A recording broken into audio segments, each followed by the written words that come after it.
Assalamu alaikum. Welcome to Walking the Earth, Turkey.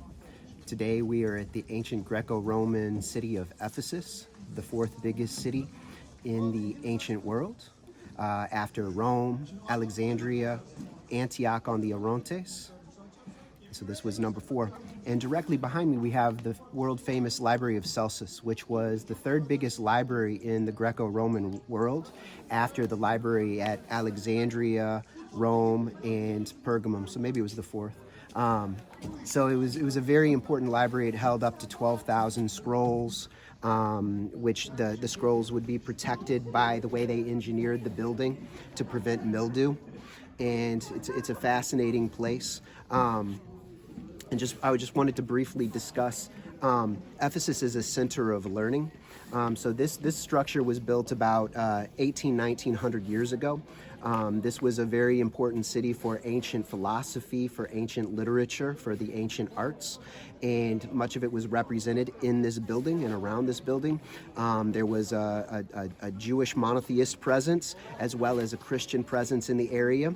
We know that some of the followers of Isa alayhi salam, of Jesus Christ, peace be upon him, they lived and worked and wrote in this area. A number of books of the Bible were written here purportedly, or are connected to the writers, including Luke, the companion of Paul. He was a doctor. He wrote the Gospel of Luke, according to tradition, and the book of Acts. He may have written them in and around this area.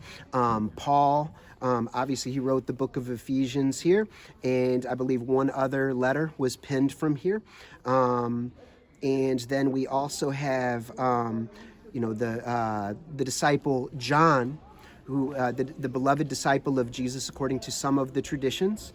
He wrote the Gospel of John here. He also, nearby, when he was imprisoned on Patmos, he wrote the book of Revelation in an inspired state. He may have also penned a number of letters, the books of John from here. The letters of 1st, 2nd, and 3rd John, I believe. It's been a long time since I've studied these things, but they spent time in and around these areas. Also, the famous legend of the 7 sleepers took place near this area. So this library was one of the most important libraries in the ancient world.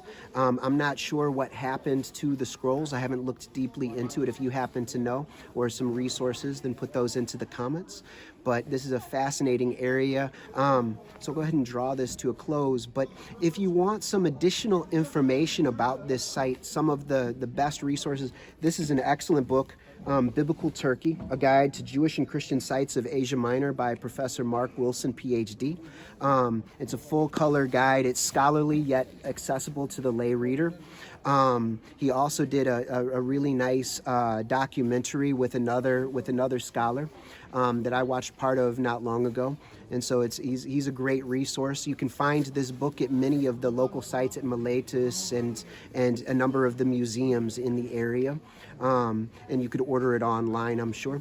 So if you're going to be coming to these areas and you're interested in the biblical history, the connections to the ancient Jewish and Christian worlds, then this would be a great resource for you. So let's go ahead and draw this to a close. But until next time, assalamu alaikum wa rahmatullahi wa barakatuh.